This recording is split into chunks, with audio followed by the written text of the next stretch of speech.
శ్రీ శివదుర్గ జ్యోతిష్యాలయం ఆర్థిక ఉద్యోగ కుటుంబ మరే ఇతర సమస్యలకైనా పరిష్కారం చూపబడును. పరిష్కారం కోసం ఈ నంబర్ని సంప్రదించండి.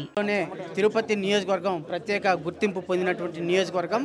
ఈ నియోజకవర్గంకి బీజేపీ తరపున ప్రాతినిధ్యం వహిస్తూ నిన్న బీజేపీ తరపున వరప్రసాద్ గారిని ప్రకటించారు. ఈ నేపథ్యంలోనే వరప్రసాద్ గారు మనతో పాటు ఉన్నారు. వారిని అడిగి మరిన్ని వివరాలు తెలుసుకుందాం. సార్, కంగ్రాచులేషన్స్ మీకు. ఫస్ట్ ఆఫ్ ఆల్, ఇవాళ తిరుపతి పార్లమెంట్ సభ్యులుగా మీరు పోటీ చేస్తున్నారు. మొన్నటి వరకు వైసీపీ ఎమ్మెల్యేగా ఉన్నారు. మీరు ఏ విధంగా భావిస్తున్నారు సార్? నేను చాలాసార్లు తెలియజేయడం ఏంటండి, నేను ఐఏఎస్ విడిచిపెట్టింది ప్రజల్లో ఉండడానికి. ఒక అనుభవంతుడు కనుక, విద్యావంతుడు కనుక నాకు ఎంపీ కొరకు నేను రాజీనామా చేశాను కనుక, ఒకసారి ఎంపీ ఇచ్చారు. ఎంపీ ఇచ్చినప్పుడు నేను ఏ తప్పు చేయలేదు కనుక మరోసారి నాకు ఎంపీ ఇచ్చుంటే చాలా బాగుండేది. కారణం లేకోకుండా ఒక దళితుడు నాయకత్వం ఉండకూడదనే కేవలం ఆ దురుద్దేశంతో నాకు ఈ అవకాశం లేకోకుండా చేశారు. ఎమ్మెల్యేగా ఉన్నప్పుడు కూడా ఎంతో క్రమశిక్షణతో ఉన్నాను. అది కూడా దూరం చేయడానికి జగన్మోహన్ రెడ్డి గారు ఏదో కారణాల వల్ల ఒప్పుకున్నారే. వారు ఏ విధంగా అధికారంలో ప్రజల సేవ చేయాలని కోరుకుంటున్నారో, మాలాంటి వాళ్ళు రెండోసారి ఎంపీ కావాలని కోరుకోవడంలో ఏ తప్పు లేదు కదా. జగన్మోహన్ రెడ్డి గారే వారు దగ్గర ఉన్న వాళ్ళే పైకి వెళ్ళాలనుకుంటున్నాను. మాలాంటి వాళ్ళు కూడా ప్రజల సేవ చేయాలనుకుని మాకు ఆశ ఉంటుంది కనుక వారు చేసేది చాలా పొరపాటు. మాలాంటి వాళ్ళని అకారణంగా ఆ విధంగా అవమాన పెట్టినట్టుగా చేయడం అనేది మంచి రాజకీయం అనిపించుకోదు. దళితులనేమో ఒకవైపు ఓట్లు అడుగుతూ మరోవైపు నాయకులుగా ఎదక్కోకుండా చేయడం అనేది అది మహాపాపం అని కూడా నేను తెలియజేస్తున్నాను. ఒక నాయకుడు అన్న తర్వాత నాయకుల్ని తయారు చేయాలి తప్ప ఒక బానిసలను తయారు చేయకూడదు. సార్, ఇప్పుడు డబుల్ ఇంజన్ సర్కార్ తీసుకొస్తాము అనే భావన వ్యక్తం చేస్తున్నారు. ఈ డబుల్ ఇంజన్ సర్కార్ వచ్చే తర్వాత తిరుపతికి ఏ విధంగా మేలు చేకూరుతుందనే భావిస్తున్నాం.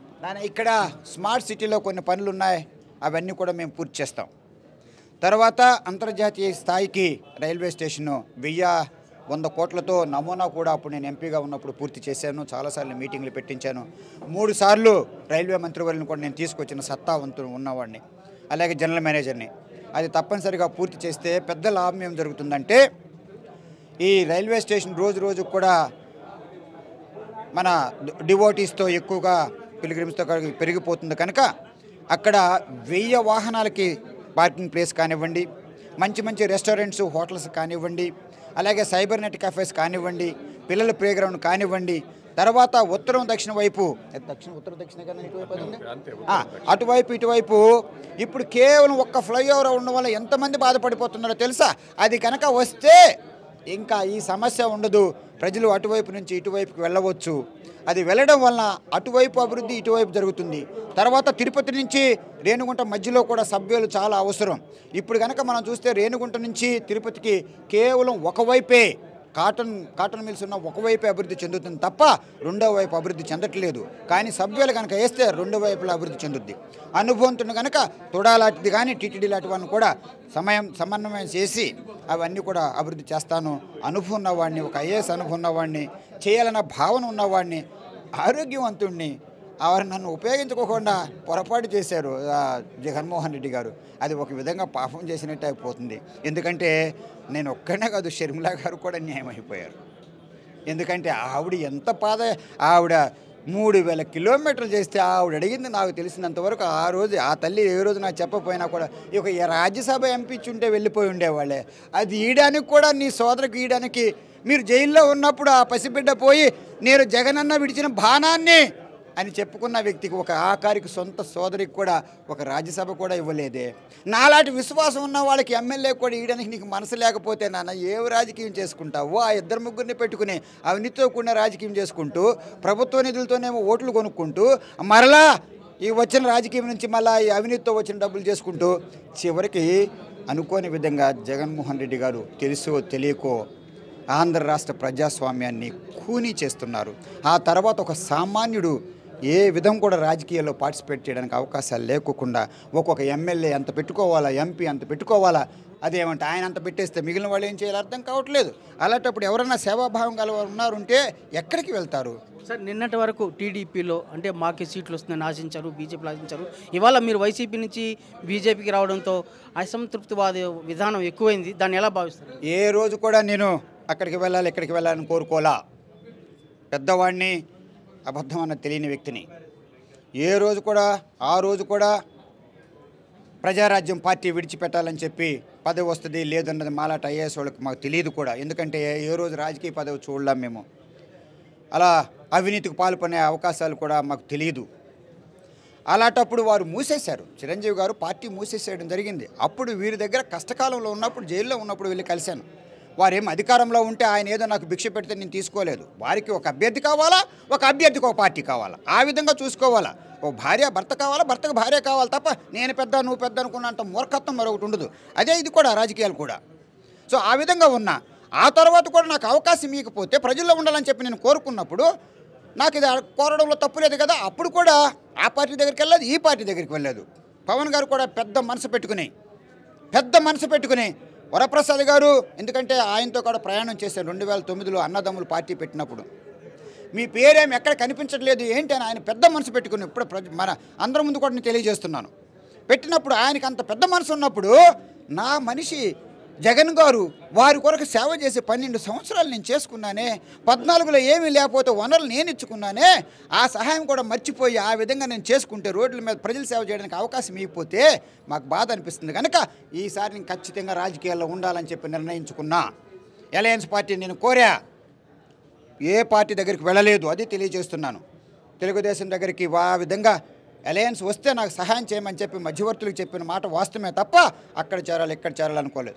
ఒక్క బీజేపీ మాత్రం ఒక క్రమశిక్షణ కలిగిన పార్టీ కనుక ఒక అనుభవంతుణ్ణి ఇది ఇక్కడ కూడా బీజేపీ కేంద్రం ఉన్న నాయకులు ఏం తెలియజేశారంటే ఈ విధంగా ఇక్కడ కూడా దళితుల్ని బీసీలను తీసుకురావాలా, నార్త్లో ఏ విధంగా బీజేపీ అభివృద్ధి చెందుతుందో ఆంధ్రప్రదేశ్లో కూడా తీసుకురావాలా. కేవలం కొంతమందికే ఇది అంకితం అయిపోయింది, అలా కాదు, ఈ విధంగా తీసుకురావాలనే ఉద్దేశంతో మహానుభావులు వాళ్ళు అన్న మాట ఏమిటో తెలుసా?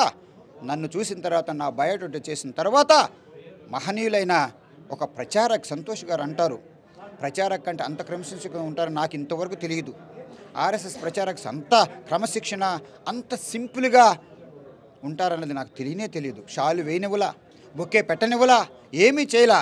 నా బయోడేటా చూసిన తర్వాత ఆ మహానుభావుడు అన్న మాట ఏంటంటే మీలాంటి వాళ్ళు మాకు ఒక ఎసెట్ అంటే ఒక ఆస్తి లాంటి వాళ్ళు రండి అని ఆహ్వానించిన తర్వాత మళ్ళా సర్వే చేయించుకుని ఇలాంటి స్థానిక నాయకుల దగ్గర మరి నేను ఎలాంటి వాడని చెప్పి తెలుసుకున్నప్పుడు వీరిని కోరలేదు, వారిని కోరలేదు, వారే వరప్రసాదరావు అయితే సూటుగా ఉంటారు, సరిగా ఉంటారు, దీనికి సరి అయిపోతాడు అనే ఉద్దేశంతో వాళ్ళు విచారించి పంపించిన తర్వాత ఏ ఒక్క రికమెండేషన్ లేకోకుండా భారతీయ జనతా పార్టీ నాకు అవకాశం ఇచ్చారంటే మోడీ గారి నాయకత్వం చూడండి, అవినీతికి ఎంత దూరంగా ఉందో బీజేపీ చూడండి. చివరగా ప్రజలని మీరు ఏమి విజ్ఞప్తి చేస్తున్నారు? మోడీ గారి నాయకత్వం ఒక్కసారి ఆలోచించమని చెప్పి తెలియజేస్తున్నాను. గత 10 సంవత్సరాల్లో మన భారతదేశం ఎక్కడుందో ఒక్కసారి ఆలోచించమని తెలియజేస్తున్నా. ప్రపంచ స్థాయిలోనే మనం 4వ ప్లేస్కి వెళ్ళిపోతున్నాం. ఒకవైపు స్పేస్ వైపు చూస్తే ఎన్నో విధాలుగా అది అభివృద్ధి చెందుతున్నాం. డిఫెన్స్ వైపు చూస్తే ప్రక్కనున్న దేశాలకి చైనా కానీ పాకిస్తాన్కి అనకూడదు కానీ వణుకు పుట్టేటట్టుగా చేస్తున్నారు. వణుకు పుట్టేటట్టుగా నాకు తెలిసి 10 సంవత్సరాల్లో ప్రక్కనున్న చైనా కానీ పాకిస్తాన్ కానీ భారతదేశంలో నుంచి ఒక అంగుళం కూడా తీసుకెళ్ళలేకపోయారు. అంతకుముందు ఎప్పుడు చూసినా ఈ ఆక్సాచిన్లో ఆ భాగం పోయింది, కాశ్మీర్లో ఈ భాగం పోయిందని చూసేవారు. ఆ తర్వాత ఏమాత్రం కూడా ఉగ్రవాదాలకు అవకాశాలు లేకుండా పోతున్నాయి. ఎంతసేపు కుటుంబ బాధ్యతలు కూడా లేవు కనుక ఒక ప్రచారకగా మోడీ గారు ఎంతో చక్కని సేవలు చేస్తున్నారు కనుక నేను మనస్ఫూర్తిగా కోరుకున్నాను. అందుకే వైఎస్ఆర్ని మళ్ళీ తిరిగి నేను కోరలా. ఎందుకంటే నేను చూసా 14 నుంచి 19 వరకు మోడీ గారి నాయకత్వం చూసా, ఏ మాత్రం కూడా స్వలాభాలకి లేకుండా చేశాను. ఇక్కడ కూడా మా బీజేపీ నాయకులను చూస్తుంటే చేతులు జోడించి నేను నమస్కారం పెట్టవచ్చు. ఏ ఒక్కదానికి కూడా మీరు తిరుపతి వాసులకి ఇస్తున్న హామీ ఏంటి? ఇక్కడ తప్పనిసరిగా తిరుపతి రైల్వే స్టేషన్ని ప్రపంచ స్థాయికి తీసుకువెళ్తా. 1000-100 కోట్లతో నేను పూర్తి చేస్తా. ఆ తర్వాత అంతర్జాతీయ స్థాయిలో ఉన్న మన ఏరోప్లేన్కి, మన ఎయిర్పోర్ట్కి ఇంతవరకు అంతర్జాతీయ స్థాయికి ఏ సర్వీస్ ముందుకు రాలేదు కనుక విదేశాలు వెళ్ళడానికి ప్రయాణికులకు సౌకర్యం ఏర్పాటు చేస్తా. ఆ తర్వాత ఉత్తర దక్షిణ వైపులు కలపడానికి రైల్వే వాళ్ళ దగ్గరికి వెళ్ళి తప్పనిసరిగా అక్కడ సబ్వేలు ఏర్పాటు చేస్తే ఇప్పుడు మరోవైపు కూడా అభివృద్ధి చెందుద్ది. సో అలా కాకుండా తీర ప్రాంతాల్లో పెద్ద సమస్యలు ఉన్నాయి. ఒక్క వరప్రసాదరావే చేయగలడు, అనుభవంతుడు. అప్పుడు ఐఏఎస్లో ఉన్నప్పుడు కూడా చాలా నిధులు తీసుకొచ్చాను కనుక మరలా నేను ఎంపీ అయితే చక్కగా అందుబాటులో ఉండడానికి ఒక ఆఫీస్ తెరిపించి మనుషులను అందుబాటులో పెట్టించి వారి సమస్యలు తెలుసుకుంటూ ఇక్కడ సమస్యలు ఏమైనా తెలియచేస్తే మళ్ళీ నేను పార్లమెంట్లో చెప్పుకుంటూ చక్కగా క్రమశిక్షణతో ఉంటాము. అలాగే జేఎంసీ శ్రీనివాసులు కూడా జనసేన అభ్యర్థి, మా కూటమి అభ్యర్థి కూడా చాలా సౌమ్యులు. ఇక్కడ కనుక చాలా పొరపాట్లు జరిగాయి గత 5 సంవత్సరాలు తెలియచేస్తున్నారు కనుక కేంద్ర ప్రభుత్వ సహకారంతో నేను తప్పనిసరిగా అక్కడ కనుక ప్రభుత్వంలో ఉన్న పొలాలు కనుక అన్యాయం ఏమన్నా జరిగి ఉంటే అవి తిరిగి తీసుకొచ్చేటట్టుగా నా వంతు నేను చేస్తానని చెప్పి ప్రజలు చక్కగా ఏ భయం లేకోకుండా, దౌర్జన్యాలకి అవకాశం లేకోకుండా, అవినీతికి అవకాశం లేని చక్కని పాలన మీ ఇస్తానని చెప్పి ప్రజలకు నేను హామీ ఇస్తూ చేతులు జోడించి తిరుపతి ప్రజలను కోరుతున్నా. ఒక చక్కటి రాజకీయం ఇస్తాము, అందుబాటులో ఉంటాము, ప్రతి పేదవాడు కూడా మీకు అందుబాటులో ఉండేటట్టుగా మేము చేస్తాము. అవినీతికి, దౌర్జన్యానికి, ఆ రౌడీజానికి అవకాశాలే మేము ఇద్దరు వేయమని చెప్పి మమ్మల్ని ఆదరించమని చెప్పి మేము కోరుకుంటున్నా. అలాగే కూటమిని గెలిపించమని చెప్పి కూడా కోరుకుంటున్నాను. తిరుపతి లాంటి పుణ్యక్షేత్రంలో ప్రపంచ శాంతికి తగ్గట్టుగా తిరుపతి అభివృద్ధికి తాను అన్ని విధాలా సహకరిస్తూ కూటమి అభ్యర్థిని గెలిపించాలని చెప్పి వరప్రసాద్ విజ్ఞప్తి చేస్తున్నారు. వీడియో జర్నలిస్ట్ మణితో రవి, RTV తిరుపతి. మరిన్ని వీడియోస్ కోసం ఛానల్ ని సబ్స్క్రైబ్ చేయండి. లేటెస్ట్ అప్డేట్స్ కోసం వాట్సాప్ ఛానల్ ని ఫాలో చేయండి. అండ్ లింక్ డిస్క్రిప్షన్ లో ఉంది.